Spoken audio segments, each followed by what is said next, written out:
Good afternoon, friends and colleagues from across the world, and welcome to this, our second webinar, following the launch of Strathclyde's Centre for Sustainable Development. My name is Tracy Morse. I'm the head of the Centre, and this webinar series following the launch is showcasing just some of the fantastic work that Strathclyde's undertaking in the sustainable development field. Don't worry, there is still ample time to sign up for the other webinars that will be following after today, and I'll put those up at the end of the session today so that you can see what's available and the links are there. It's my real pleasure to chair today's webinar, which will feature a lecture from Sir Harry Burns on the biological and social basis of inequality in health and well-being. Sir Harry Burns is a Professor of Global Public Health here at the University of Strathclyde, having previously been the Chief Medical Officer of Scotland from 2005 to 2014. He's become particularly known for his work in addressing health inequalities. And I, for one, am really excited to learn and hear from him today as someone who's been working in the public health sector as well for a number of years. And I'm sure we've all been experiencing and seeing the coverage of how inequalities are even more pronounced than ever in relation to health and well-being in the current COVID pandemic. Before I hand you over to Harry today, I just want to draw your attention to the Q&A box at the bottom of your screen. Please feel free to post any questions that you might have into that Q&A box, and we will try to get to them at the end of the lecture when we have a short Q&A session. If we fail to get to them, we will still try and respond in writing afterwards.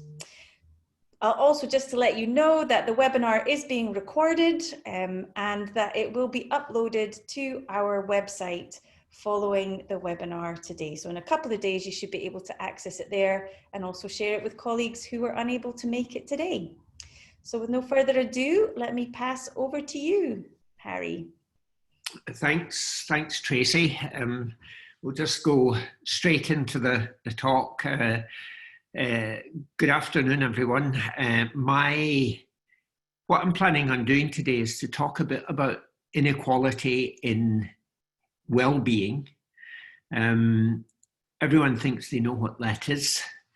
And the newspapers recently have been covering the fact that inequalities in mortality in Scotland have widened at a time when they've narrowed elsewhere in these islands. But we've always had the problem of inequality in health and well-being. And the question is, what causes it and how do we fix it? So I want to start off by going back to the beginning of my career. The first 15 years of my medical career, I was a surgeon working in the Royal Infirmary in Glasgow, and I used to operate on people coming from the East End. This picture shows typical houses that were in Black Hill at the time. And you look at that picture and you just know that the folk living in those houses are not going to be healthy. We just know that. You see in the middle a guy walking through that area, and you may not be able to make out, but the fact is he's got his hand up to his mouth and he's probably smoking. And the question is, this guy is going to live 10 to 15 years less than people who lived up the road in Lenzie and so on. This picture was taken maybe 15, 16 years ago. The gap has widened since. And the question that is always in my mind when I look at this picture is, how come the local authority thought that painting a mural on a gable end of a house here, a mural of a corporation bus, was a good use of money? Did they think that it was going to enhance the well-being of the people who lived there? And it just raised the question in my mind, we don't really know what's going on here. These patients would come in, they'd come in with recurrent pancreatitis that was usually caused by excess alcohol and so on. And pancreatitis is pretty serious. You'd say to them, if you keep on drinking, you're going to die. This is the third or fourth time you've been in here. And the response you always got was, I know, but the booze is the only pleasure I've got in life. Life is crap, and I don't really care if I die. And that prompted in my mind the question, these people, what do these people need? It's not more surgery, it's more well-being. And I set out to go and study public health to find out what well-being was. And the conclusion I've reached, and what I'm going to explain to you today, is that the circumstances in which children are born and raised determine the choices they make and the outcomes they experience. So, to get to that, this is what we believe about Scotland's health. This is what we're told incessantly in the newspapers. We've been told this again recently. We are unhealthy because we smoke too much, we eat the wrong kind of food, we drink too much. And if only we would get a grip and do the right thing, we would be healthy. That's probably what all of you believe, probably. Well, the fact is, only one of those statements is true, and regrettably, it's the one about the booze. Let's look in some detail at this. If you look at life expectancy in Scotland, this slide shows life expectancy trends in 15 Western European countries, going back to 1861, 150 years worth of life expectancy trends there. And you can see that for most of that time, Scottish life expectancy has been in the middle of the European League. It's only really around about the 1950s that it started to drift towards the back of the League, and you can see there how Portugal made great strides after the Second World War, but we slid to the back of the European League in terms of life expectancy.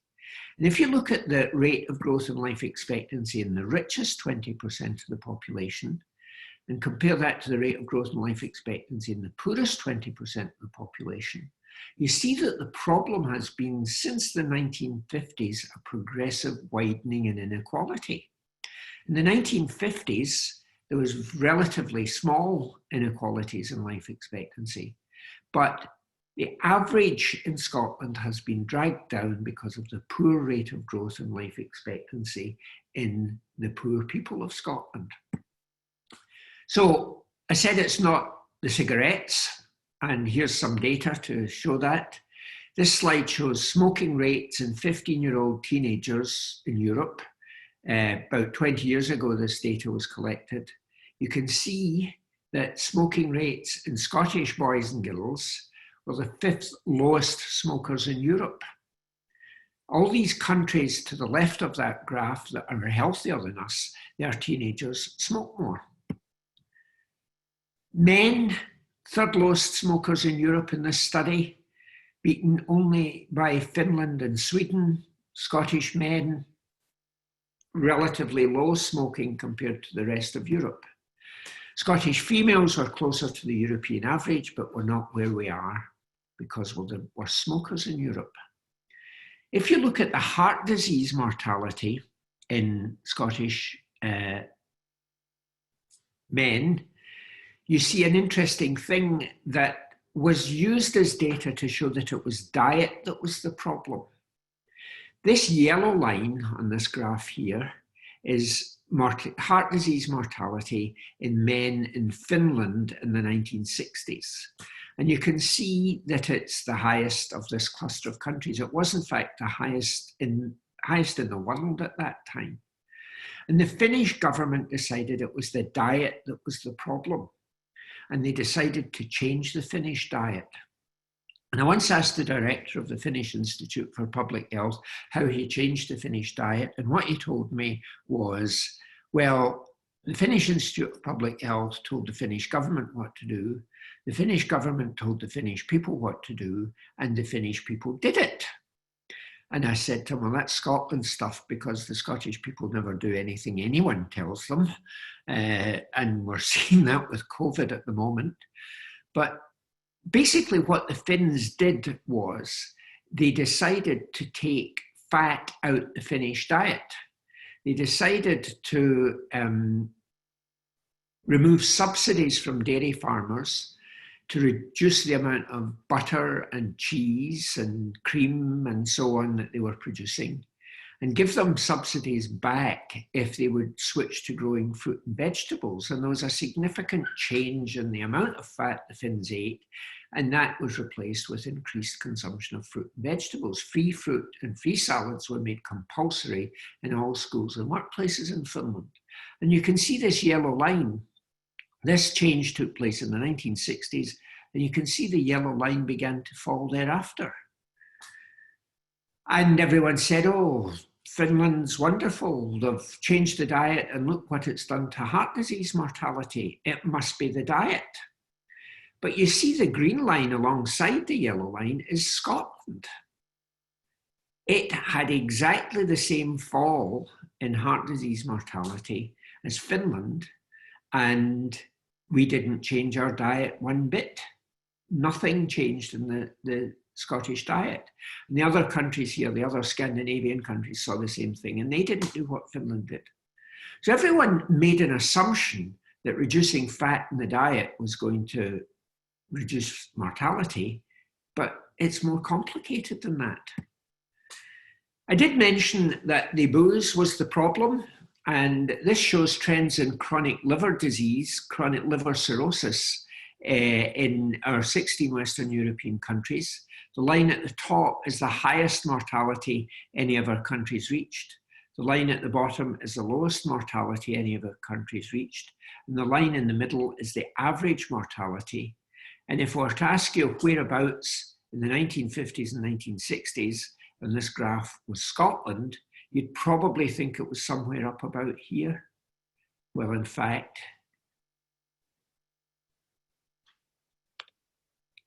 it's there.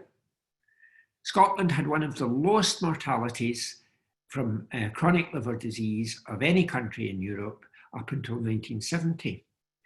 From 1970 to 1995, it went up a bit. This was the period where there was liberalisation of licensing laws.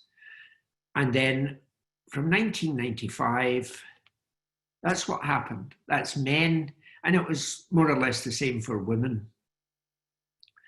It's come down slightly since then, but you see that something has happened in Scotland over the past 30, 40 years that has greatly increased mortality from liver disease. But we can't point to our poor health being due to diet or most of the other accepted causes of death. So what is causing this widening inequality in our population? And some years ago, a colleague at Glasgow University did an interesting analysis in which he looked at mortality across the socioeconomic status. This is death rates in men aged 60 to 65. And those are the richest 20%, all the way down to the poorest 20% of population in that age group.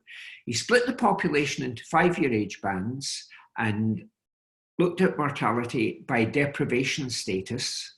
And then he did a thing called, he calculated the slope index of inequality. He subtracted the best from the worst and divided by the mean, and that gives you a number close to 1 if the slope is about 45 degrees. The higher the number, the worse the inequality. And he then plotted the slope index of inequality by age range. And what he showed was something very striking that surprised us.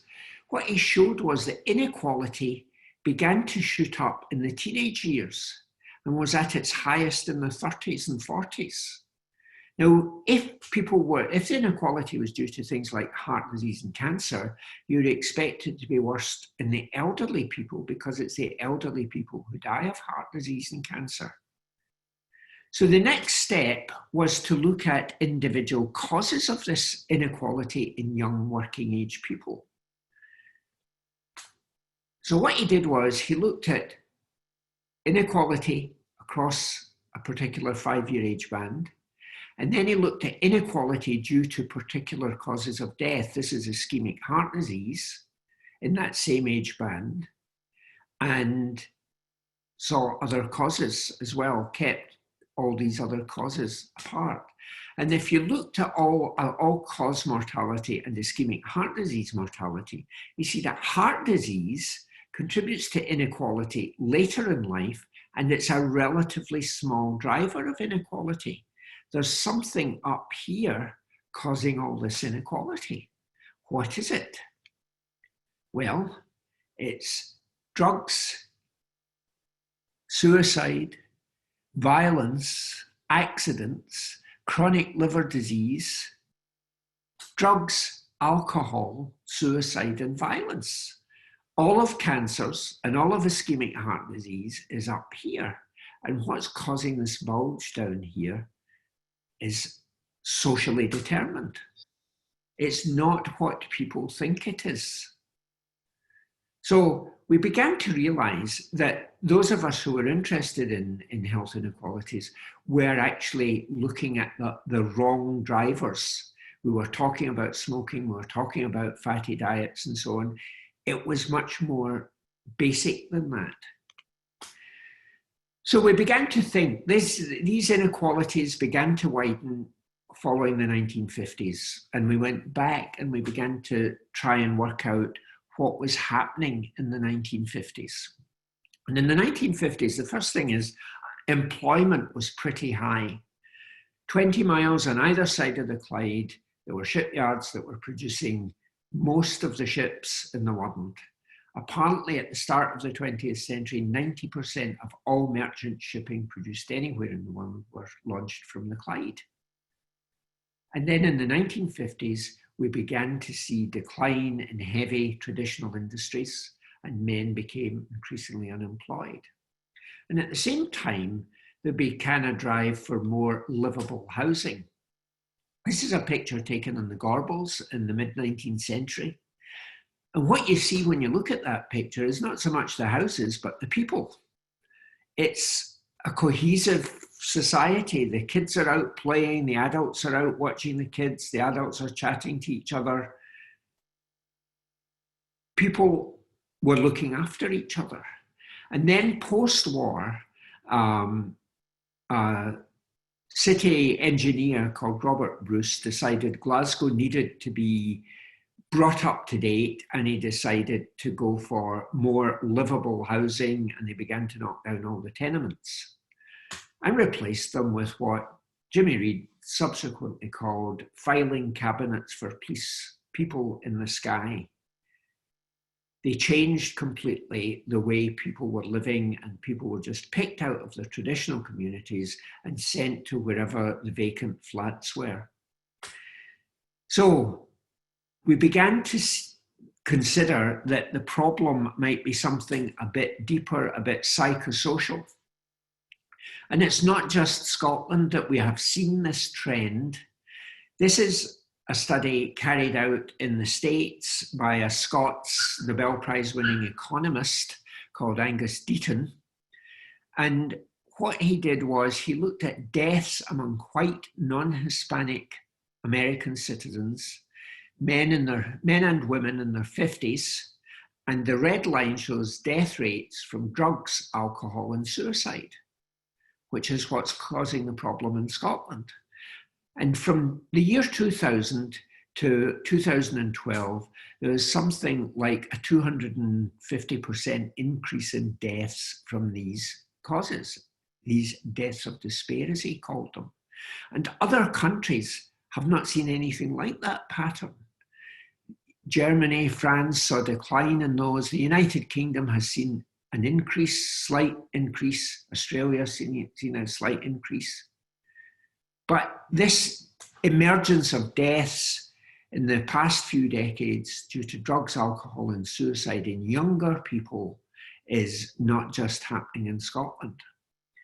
The other interesting thing that they did, the Brookings Institute looked at the results of the last election and plotted the election results on the areas that had seen the significant rise in deaths from despair. This is the pattern of deaths of despair in 2000. This is where they were in 2014.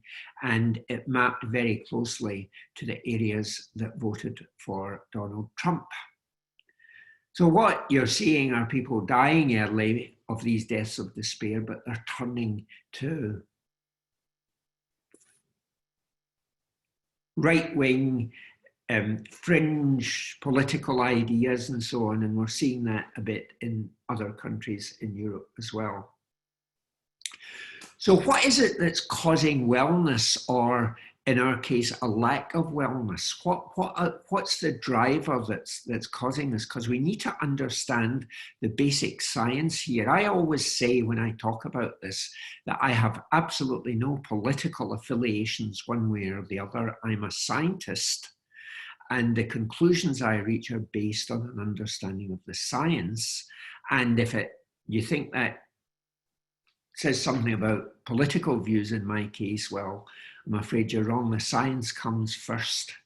So what's causing wellness? And when I began to study that, I began to understand from work carried out in Scandinavia, the Nordic School of Public Health, who had coined this term salutogenesis to talk about the origins of well-being, Salus being the Roman goddess of well-being and safety. Doctors talk about pathogenesis, pathology, the origins of pathology, and therefore doctors always see well-being as the absence of disease. In fact, it's much more complex than that. This slide shows about 25 different theories as to what causes this well-being.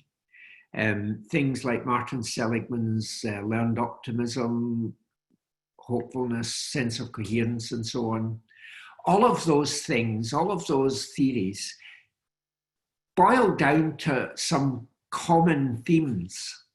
Basically, what they're saying is that you're well if you have an optimistic outlook on life. You're optimistic about life because you feel you are in control of your life. You have an internal locus of control.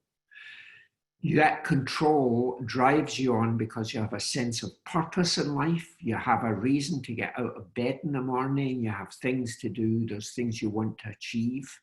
And you're confident that you will be able to deal with the problems that you encounter along the way. And most of those guys who have described these theories of well-being identify the importance of having a supportive network of people in your life, and that's usually a nurturing family in the early years of life. And one particular theory that was arrived at by an American sociologist called Aaron Antonovsky. Aaron Antonovsky studied adults who as children had been in concentration camps. These were adults in Israel that he studied for a number of years. And he came up with the idea of sense of coherence. What he said was, in order to create health, you must find the social and physical environment round about you as being comprehensible. You can make sense of it. You feel you can manage it, and it must be meaningful. Otherwise, you would experience a state of chronic stress. Now, I remember reading that particular sentence in his book, and I sat bolt upright because I was a surgeon, and a surgeon's job is to create acute stress. A surgical operation is an acute stressor. And I studied the stress response as a surgeon. That's where a lot of my research was done. And I suddenly realized, well, this might be the biological driver that influenced the things that we have identified, the drugs, the alcohol, the suicide, and so on. And I began to look for evidence that Antonovsky was correct, that there was indeed socially determined elevated stress responses. This is Canadian data that shows stress levels in children in orphanages. The longer a child is in an orphanage, separated from a single significant adult, the higher its serum cortisol levels are. It's something very stressful to a child from being separated from a single significant adult. Grade of employment in hierarchical organizations were studied by Sir Michael Marmot and his group. He looked at about 30,000 civil servants. The higher grade civil servants, these are stress levels, cortisol levels throughout the day in higher grade and lower grade civil servants. Your cortisol level is always highest in the morning and goes down through the day and is lowest before you go to bed at night. And what he showed was the more senior you were in the civil service, the less stressed your response was. The least stressed person in any government department is the permanent secretary, unless you're working for Matt Hancock, I guess. But the thing was that the person at the top of the hierarchy in the civil service is in control. If he's asked to do something that by a minister that he doesn't want to do, he's just got someone else to give it to.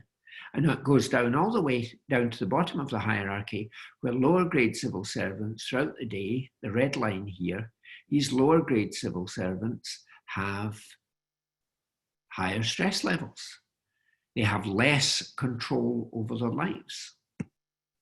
And control, even on an international scale, is associated with elevated mortality.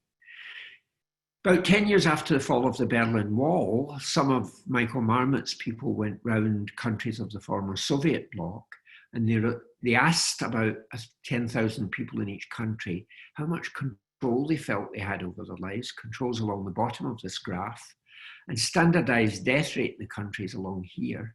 And you can see that Russians had the lowest level of control and the highest annual death rate, all the way down to the Poles and Czechs, with high levels of control and low death rate.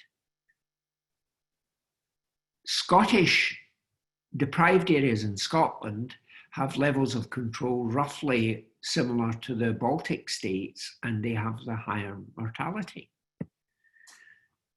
Another study that showed the biological consequences of psychological state of mind was carried out by an American lady called Susan Everson in the 1990s. She went to study these men at higher risk of heart disease, and she measured just about everything you could think of.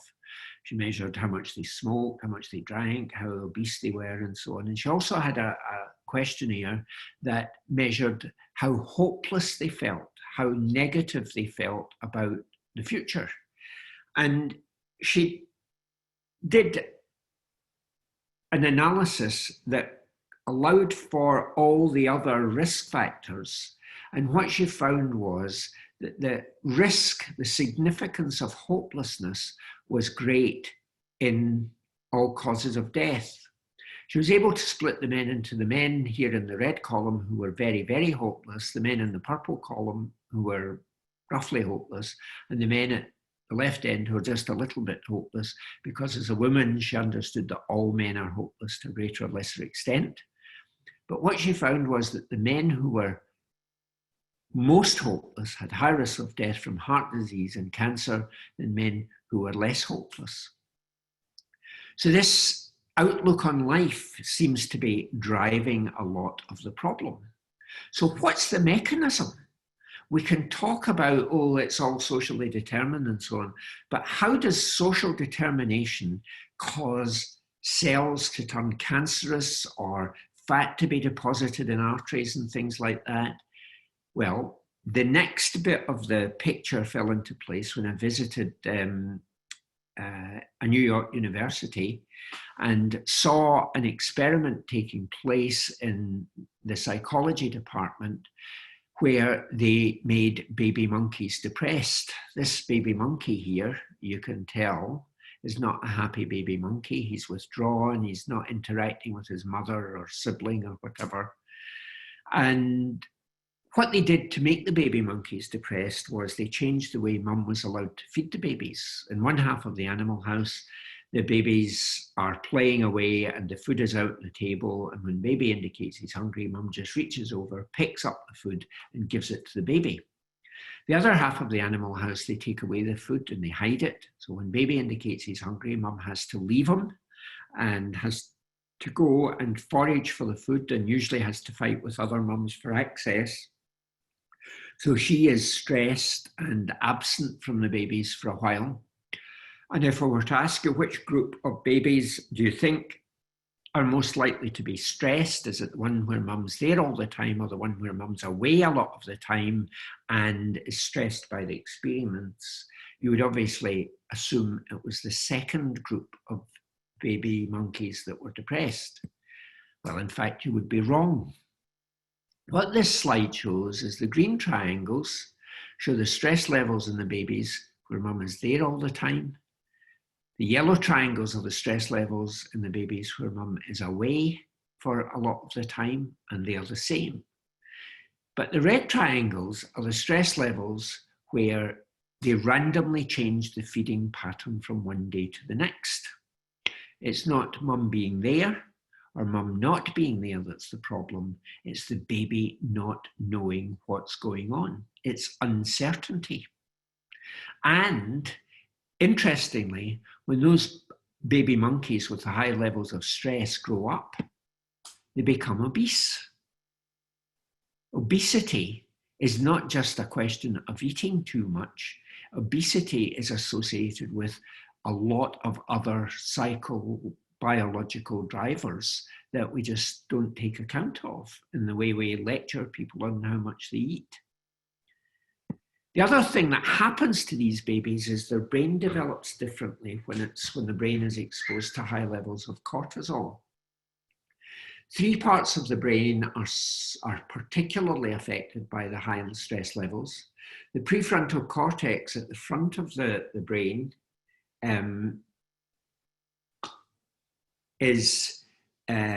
doesn't grow so well, and the significance of that is that the prefrontal cortex is the bit of the brain where you make the smart decisions.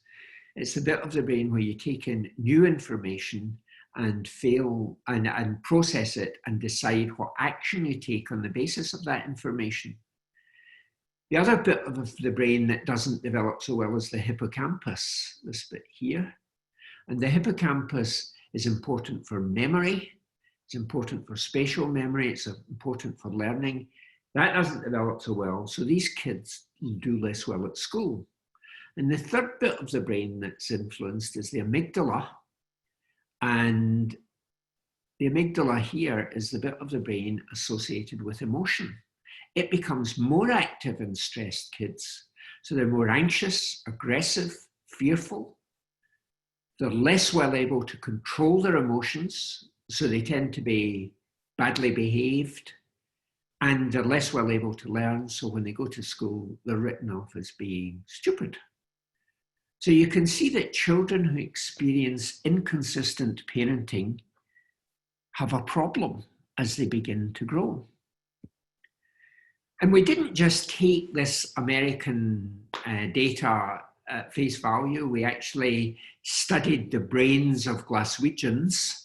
We got volunteers and we measured things like hippocampal volume. This is the hippocampus here and so on. Hippocampal volume is in fact less in people at the lower end of the social scale. The density of cells in the prefrontal cortex and so on are less. It's exactly the pattern you see across the socioeconomic spectrum as you see across the monkeys who experience inconsistent parenting or consistent parenting. We measured the psychometric impact of this. This is the study we did was SOBID, which stood for Psychological and Social and Biological Indicators of Disease. And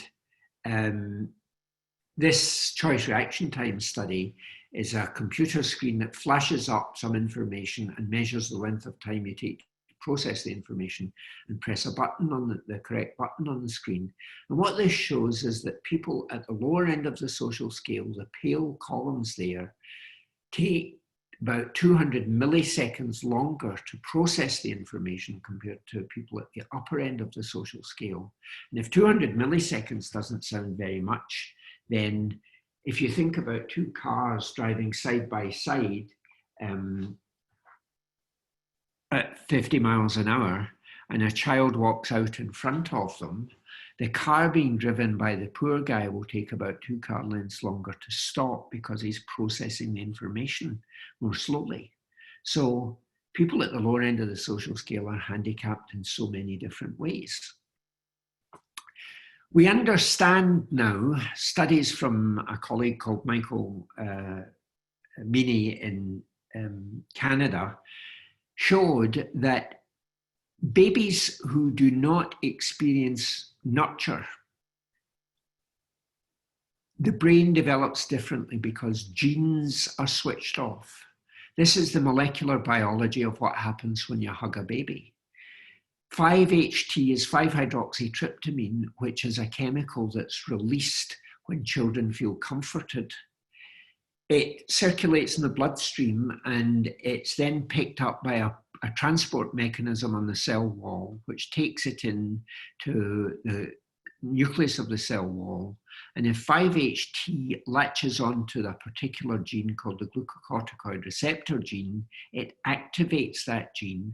And that gene then produces a protein that allows the person to control their stress responses. Babies who do not feel comforted, who do not feel happy, who do not get hugs, do not develop enough of that protein to allow them to control the stress response. Hence, they get the chronic elevation of the stress levels. And in fact, that epigenetic switch or failure to switch on has been seen in other settings. Starvation, 2 great famines, the Dutch hunger winter where the Dutch people were starved of food at the end of the Second World War, and then the Chinese famine in the late 1950s, created that chronic stress response, and the children of those people who had that switch, who failed to develop that switch on of the stress control system, their children have inherited that status and they have got increased risk of addiction, depression, diabetes, blood pressure, heart disease. It's handed on from parent to child.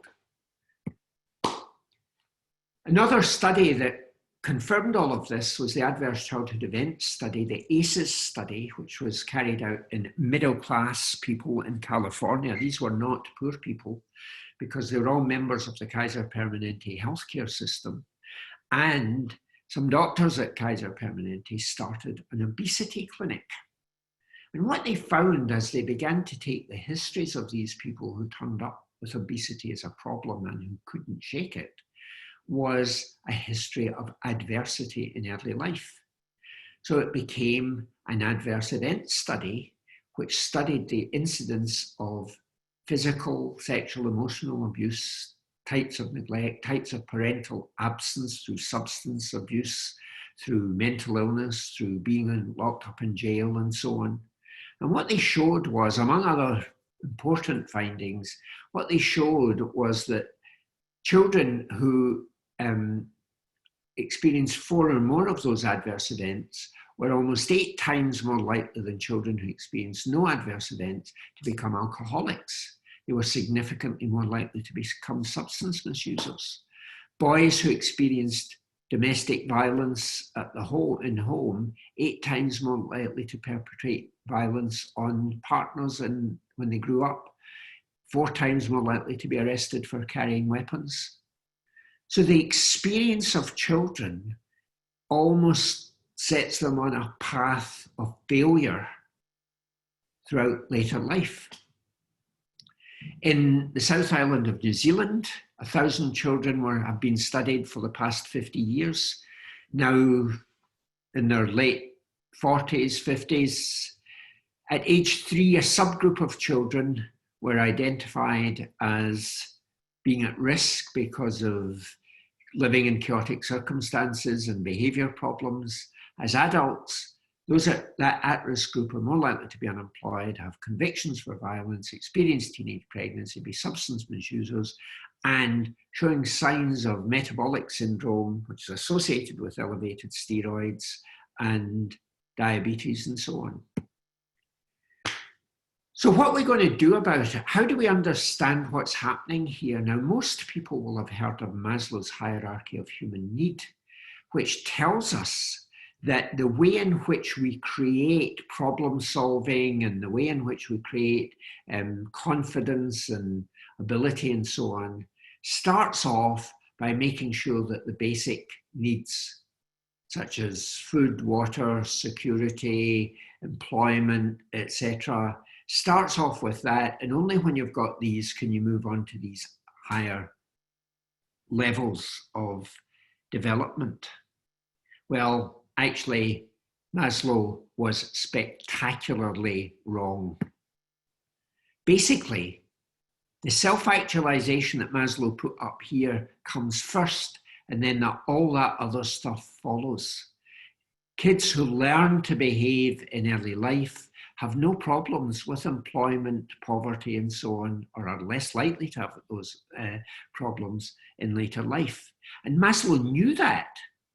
He, in the late 1930s, he visited an Indian reservation in Canada where they told him that self-actualization, having children feel in control of their lives, was the very basis of their society.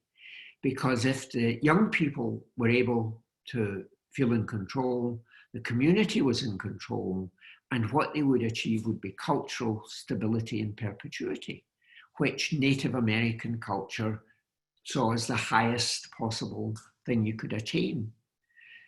But Maslow took the self-actualization and stuck it at the top because this was the 1930s. This was the time of neoclassical economics. This was the time when the economists were saying the most important thing was the ability to make decisions appropriately to maximize your well-being. And therefore that had to be at the top. And ever since Maslow, he has misled generation after generation of social psychologists into thinking that came first. He was wrong. It starts with self-actualization. And the economic cost of failure to understand that is spectacular. The adverse childhood experiences study in California showed about 10 years ago, calculated that 1 year's worth of child neglect in the United States, that 1 year cohort of children born at that time would go on to cost the American economy $124 billion through their lives.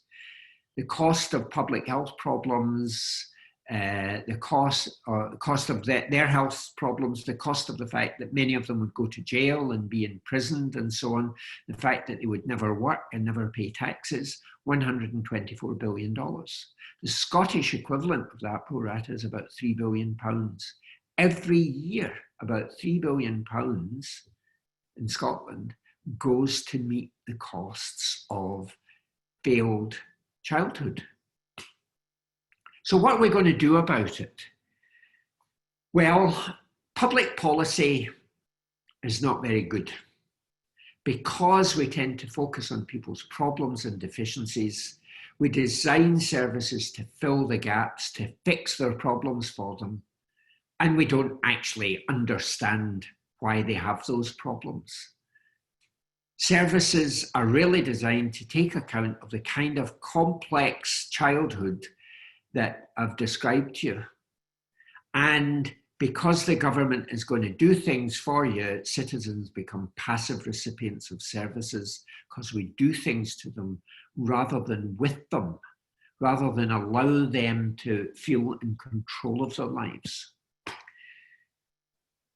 This man, Joseph Townsend, was a Church of England cleric. He was also a medical doctor. And one of his quotes is that hunger will tame the fiercest animals. It will teach decency and civility, obedience and subjection. It's only hunger which can spur and goad the poor unto labour. That actually is the basis of a lot of public policy in Britain at the moment.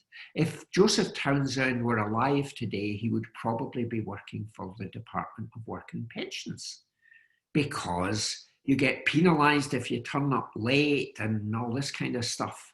It's about penalties. I much prefer the approach of this man, a French lawyer who was a great social reformer. Oops, sorry about that, jumped on What he said was this: social well-being and reform is to be learned not from books, nor from the public platform, but by climbing the stairs to the poor man's garret, sitting by his bedside, feeling the same cold that pierces him, and sharing the secrets of his lonely heart and troubled mind. You cannot help people if you don't understand what is driving them, what's causing their problems. And you have to ask them, and you have to ask them what is it that they need to change their lives. Oops, sorry, I'm headed the wrong way here. This man was one of the first men I ever heard talk about the correct way forward. Jimmy Reid was a trade union leader in Glasgow in the late 1960s. And when Edward Heath's government decided he was going to close shipbuilding in the Clyde, Jimmy Reid stopped that government from doing it, not by taking the workers out on strike, but by taking them into work. They started a work-in, they locked the gates, they continued to build ships, and every night the television cameras would be in front of Jimmy Reid, who was a fabulous orator, and he would tear strips off the government. Eventually the government gave in, and we still have a much reduced shipbuilding effort in the Clyde, but we still have it.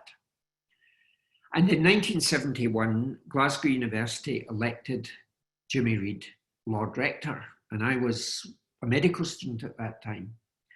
And Jimmy Reid's speech was so wonderful that it was reprinted in full in the New York Times, which described it as the single most important public speech since the Gettysburg Address. And those of us who had heard that speech thought that comparison of Jimmy Reid with Abraham Lincoln was a fabulous compliment to Abraham Lincoln.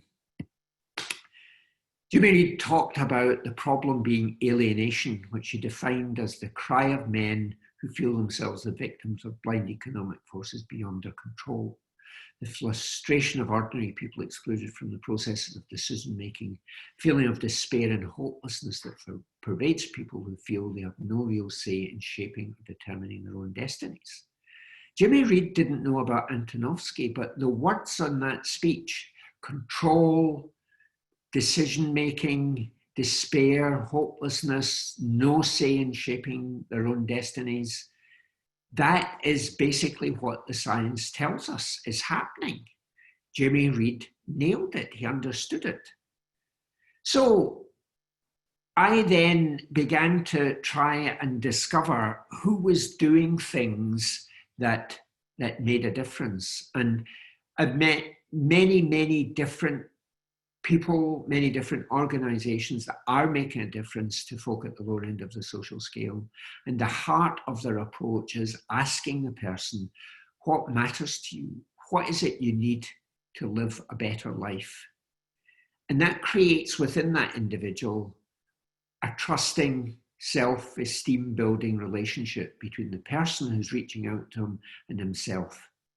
He has been told throughout his life he's worthless, he's useless at school, he's badly behaved, he's probably been to jail, etc. But this person comes along who trusts him and wants to work with him, and the individual realizes he's free to choose a different path. He gets some support while he realigns his life, and always the person who has successfully realized his life wants to support others. And it's basically the success comes from the quality of the interaction between the individual and the people supporting them. And I'll give you a couple of quick examples. City of London carried out the Broadway experiment. They had 13 rough sleepers who were absolutely long-standing rough sleepers with between them a 4 to a 45-year history of rough sleeping, and nothing the City of London Council had done was able to get them to change their lives. So they decided to do something different. They set up 13 bank accounts with £3,000 in each of them. They gave them a personalised support in the shape of a health visitor whose approach was, what do you need to live a better life? And the end result of that was that after a year, 11 out of the 13 were in permanent accommodation. Some had jobs, and the average spend out of the £3,000 bank accounts was £800. The Economist, in an article on the experiment, said, perhaps the most efficient way to spend money on the homeless might be to give it to them. Beacon and Old Hill Estate, an estate where all the men had been working in the naval dockyard in Falmouth, and the dockyard closed. They were all thrown into unemployment, and crime soared. Crime, postnatal depression, unemployment, child protection, violence, teenage pregnancy. The place became an absolute war zone. And 2 health visitors, the city council could do nothing, the police could do nothing to help the people. People were firebombing each other's homes and cars and so on. And 2 health visitors decided enough was enough. And they started a progress that brought people together and said, right, what matters? What do you need? And these were the results of their efforts. Crime down, postnatal depression down, unemployment down, child protection down. They transformed the place, and they did it by showing the residents that they could be in control of their lives. Universal basic income, other things tried in Canada, tried in the United States. It was so successful in reducing illness, improving educational outcome and so on, that the government in the United States at that time, and that time it was Richard Nixon who was the president, they were considering taking a bill to Congress to make universal basic income a human right in the United States. And then in Seattle, they reported that divorces had increased by 50%. This, they said, is what happens when you make women financially independent of their husbands, they divorce them. Well, actually, that was fake news, but it was enough to give the excuse not to proceed with universal basic income. A few years later, it was shown that there was no change in the divorce rate whatsoever in Seattle. So, what we need to move on to a better world is an economy that is based on community, exclusion, good work, good ownership, sustainability, ethical finance. If we don't have that, we have a cycle of alienation which begins with chaotic early years, mental health problems in the children, failed education, offending behaviour, loss of self-esteem, loss of self-control, worklessness and poverty, and those children will grow up to have families that live chaotic lives. What we need to do is move on the way in which we carry out work to help people change. At the moment, Margaret Thatcher, Tony Blair introduced the idea of new public management that was aimed at keeping power in the hands of ministers. So you set targets, sanctions, inspections, performance management. In Scotland, in 2005, 2007, we introduced the idea of quality improvement, share power with the front line, get them to come up with ideas to improve things. We need to move on to cede power to communities, mobilize social action, and co-produce better outcomes. Final few slides. This guy showed how that can be achieved. Greg Boyle, a Catholic priest, sent 30 years ago to the most violent parish in Los Angeles, where he was told by LAPD that he would be killed if he tried to change anything. He made friends with the Latino gang members, the violence, and so on. And they told him, well, we do drugs and we do violence because we have no jobs. So he got this guy, a friend of his who was a film producer, to buy a disused bakery, and he started Homeboy Bakeries. He reckons he has probably saved about 4,000 to 5,000 families' lives in that process. 30 years on. He comes to Glasgow fairly regularly, and when he comes, I take him to schools, and this is what he tells the children. What you need is a compassion that stands in awe at the burdens the poor have to carry, rather than one that stands in judgment at how they carry them. If we are going to have sustainable development, sustainable inclusive growth here comes from having good work, cohesive communities, innovative ideas, local ownership, ethical investment. But in order to achieve this, individuals need the capacity to contribute.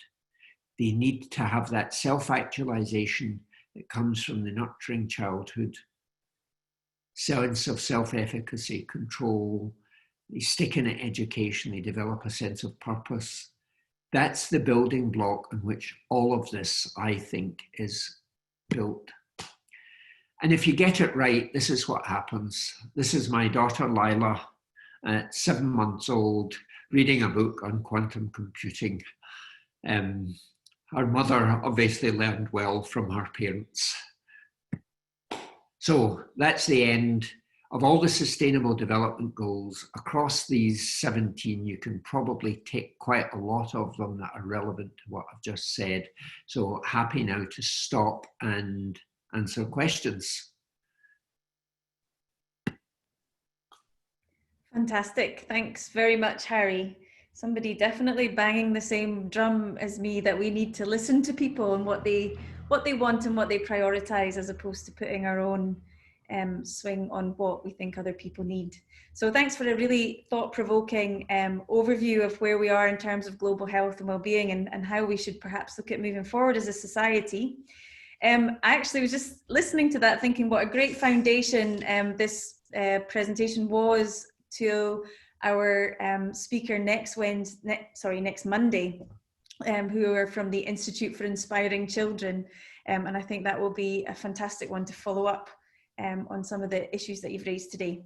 I think, as you've pointed out, perfectly put this slide, and not even coordinated between us, that you know, the well-being is fantastic that it's been encapsulated with good health under SDG 3, where it wasn't prioritized previously. But there's no way that you can look at those in isolation, and they have to be taken into consideration with all the other SDGs, because they influence those. And we can't undervalue the personal and relationships and the need to co-create our solutions. So we have a few questions, some that we had previously and some that have come in on the Q&A. So let me just ask you there. So you highlighted at the beginning that kind of, I think, deaths of despair around suicide and drugs and alcohol. So I'd like to know what you think the impact of the current COVID pandemic will have on what is already quite a bad situation. And with that in mind, where we should maybe focus our public health and well-being priorities in the mid and long term. Yeah, so it's interesting. You know, if you ask any public health person what the priority should be, then they would probably, well, no, I'm doing them an injustice, but, you know, the public health focus would be on controlling the virus. But in fact, if control of the virus means lockdowns, then that increases mental health problems, it increases domestic violence, it reduces children's chance of doing well at school and so on. And these are all public health problems as well. So there is a real balance to be struck here. I think that mid-COVID, what people should do is do what the First Minister says, you know, be careful, wear masks, wash your hands, all that kind of thing. The evidence is very clear that that reduces your risk of getting it. But post-COVID, it's about supporting people in your community that you perceive have suffered. The people who have lost family members, children who have maybe lost a parent or whatever. What can we do to help each other out, build that social cohesion? And of course, look after yourself, get physically fit, lose the weight that you've put on and all that kind of stuff. Those are important as well. But enhancing social cohesion, I think, is the way during COVID and after COVID that will pay dividends in the future. Great. Yeah, and I would agree very much on the WASH sector on that as well. A couple of maybe wider questions. So one of our attendees was asking what the Scottish Government are currently doing to try and implement some of these findings from these studies and try and address the issues of well-being. Well, 2 points to this. The first point is I don't expect any government to fix this. This is not to stand back and say, okay, this is government's responsibility. It's all our responsibility to do it. You know, it's all our responsibility to build social cohesion. It's all our responsibility to live sustainably, however that is, and so on. And yes, Scottish Government has done some very innovative things over the years. This idea of improvement science, the ceding power to the front line. We have certainly been going round looking at communities and not going to the politicians to get them to do things, but going to health visitors, district nurses, community policemen, and so on, and asking them, what's the problem? And they are coming up with answers, and then they're working together. Glasgow has done dramatic things in terms of violence reduction. It's known internationally for its successes with the Violence Reduction Unit. That started off when the head of the murder squad knocked on my door in Greater Glasgow Health Board when I was Director of Public Health and said, I think violence in Glasgow is a public health problem. What do you think? And I said, yeah, okay. And so we started asking people involved in violence what would make their lives different. So it's not a government responsibility, it's people's responsibility to do what they can in order to make change happen. See people in trouble and help them. And that's really set me up perfectly for the next question. Thank you, Harry. Because one of the attendees was asking, why do you think the view of things like homelessness and drug use are seen as the fault of the individual suffering? And it's a really pervasive kind of perception in our society. Is it mainly from a lack of understanding of the cyclical alienation effects, or is it because there are bigger individualist aspects to it? Yeah. I mean, all of this comes from the classical economic thinking, which is people can make choices, and if they make bad choices, well, hell, mend them. Go back to Greg Boyle's comment, you know, what we need is a compassion that stands in awe at the burdens the poor have to carry rather than stands in judgment at how they carry them. Don't judge because you don't know how you would behave if you had been in their situation. So this idea of fault is quite a right-wing type of thing. But I have to say, in fairness, you know, trying to maintain a degree of political neutrality here, I, over my career, have spoken to parliamentary committees both in Westminster and in Holyrood. And the last time I spoke to the Holyrood Finance Committee, when I talk about this to politicians, people on the left get it because they see it as an issue of social justice. People on the right tend to see it as exactly this, you know, it's all their fault. You know, they did badly at school and they got into fights, so they deserve to go to jail. The last time I made the point that if we support families to do the right thing and not, you know, and help them manage domestic violence and so on, then the children will grow up to do well at school. They'll grow up to complete school, they'll grow up to get qualifications, they'll grow up to get jobs, and they will pay taxes.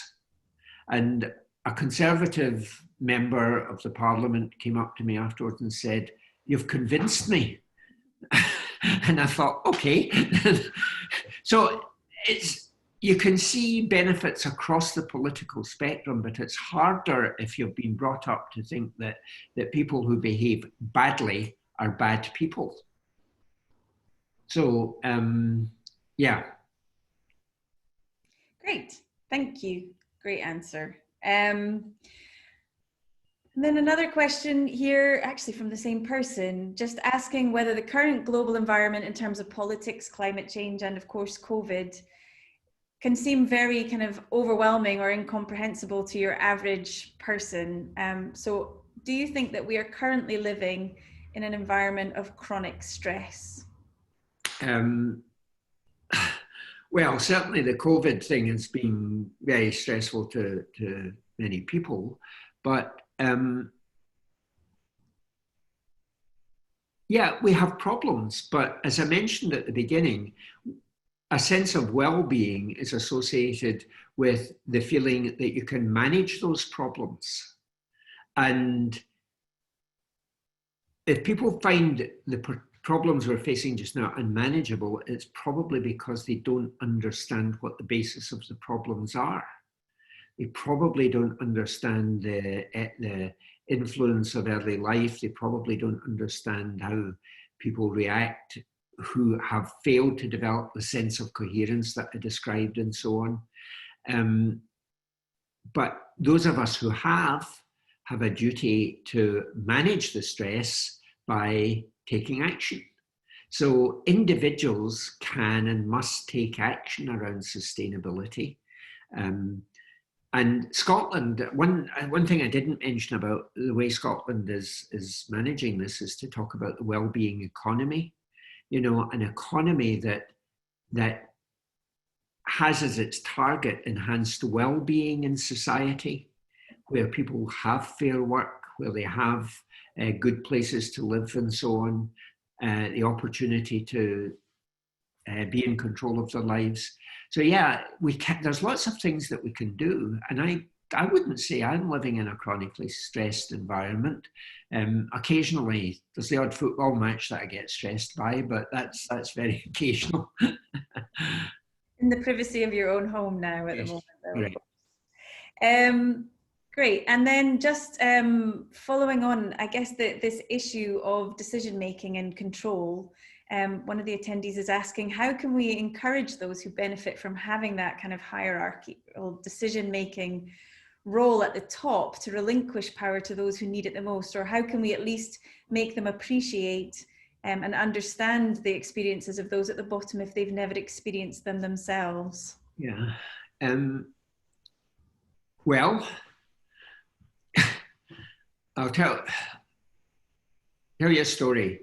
When we started the Early Years Collaborative, where we brought together about 800 people every 6 months involved in childcare and so on across Scotland, and we asked them to come up with ideas and test those ideas.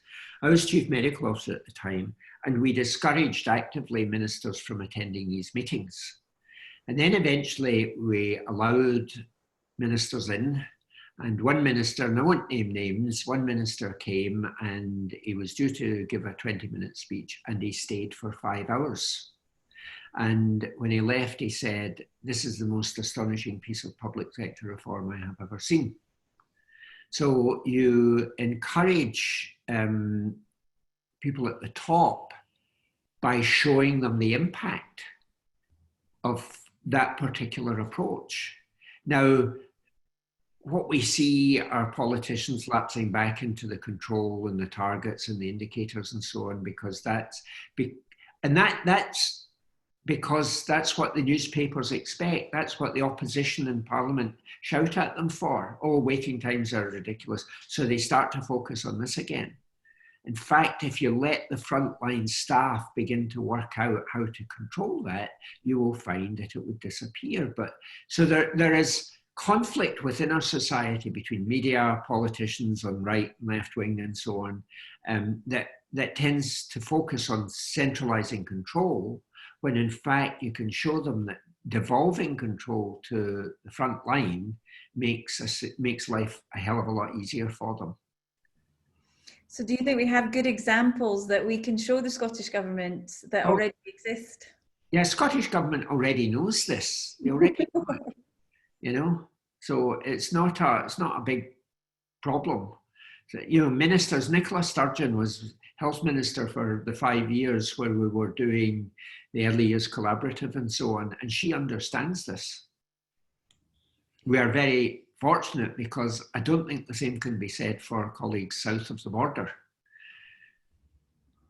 And that's me being very delicate. I'm saying. I'll pass no comment or judgment on that. One of the delegates here is asking whether the Scottish National Investment Bank is a mechanism that could be used and set by the First Minister to help support these initiatives. So the Council of Economic Advisors is very much involved with the Scottish National Investment Bank. And yes, depending on how the investment bank goes, and there are all sorts of issues, legal issues about state aid and all this kind of thing that need to be resolved. But yes, it has the potential to enhance the ability of communities to feel more in control of their work lives and so on. So that's very much what we are on the Council of Economic Advisors saying about this kind of thing. Okay, great. And just a couple more small questions for you, Harry, and then I promise we'll let you go. So one of the questions that came in near the beginning was that where life expectancies in various countries will be changing over the coming years, what proportion or what role do you think that healthy and balanced diet really has? Although you appreciate that you've talked about the well-being and environment in which people are raised, but to what? Yeah. So diet's important, obviously. I mean, you had the case reported in the paper recently about some guy who ate a whole load of licorice every day for a year and a half, and he died, and they attributed his death to an overdose of some of the chemicals he got in the licorice. Yeah, if you have extreme diets, either extremely small diets or extremely large diets, it's going to push your metabolism off balance. So diet is important, but and diet is one of the many things we need to be careful of if we want to have a healthier population, but it's just part of many things. And our ability to maintain a healthy diet and our ability to eat a healthy diet is largely determined by the education we have and the ability we have to feel in control over our lives. So yeah, I wouldn't say it's not important. There's another question here that I'd quite like to, I don't know if the questioner is still around, but what's the benefit of teaching children meditation and mindfulness? Absolutely. The elevated stress responses that we see, the brain changes that we see. A year or so ago, I was visiting New York, where I met with the guy who first showed me these slides of these brain changes. And the question that's always asked is, in older people who have experienced this brain pattern, can you reverse it? And this guy had just done a study where he had taught people mindfulness, where he had given them a mentor to work with on their behavior and so on. And he showed that changed the brain structure. So the brain structure is not set in stone. It adapts to the environment the person finds themselves in. And if you change the environment, if they'd experienced an adverse environment in childhood, but it was a more supportive environment in adulthood, the evidence is that the brain structure changes back. So yes, mindfulness, I'm a fan. Great. And I think that's a fantastically positive point to finish your lecture and Q&A on. Thank you very, very much. Pleasure. For joining us today and for sharing all this wisdom. It's a huge amount of information and really useful, and something I think that everyone should watch to help us move society forward.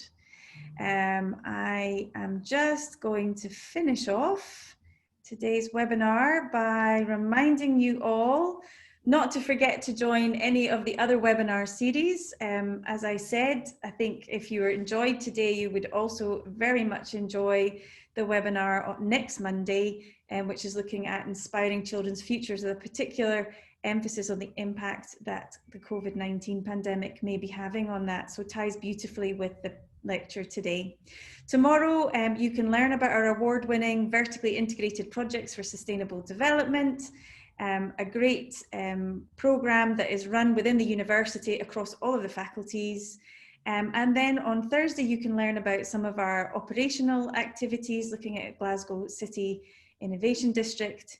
And don't miss Friday, where we'll be looking at the Global One Ocean Hub, and particularly around their transdisciplinary research for development. Thank you very much, everyone, for joining us today and sticking with us through the Q&A. And we hope to see you at another webinar very soon. Thanks.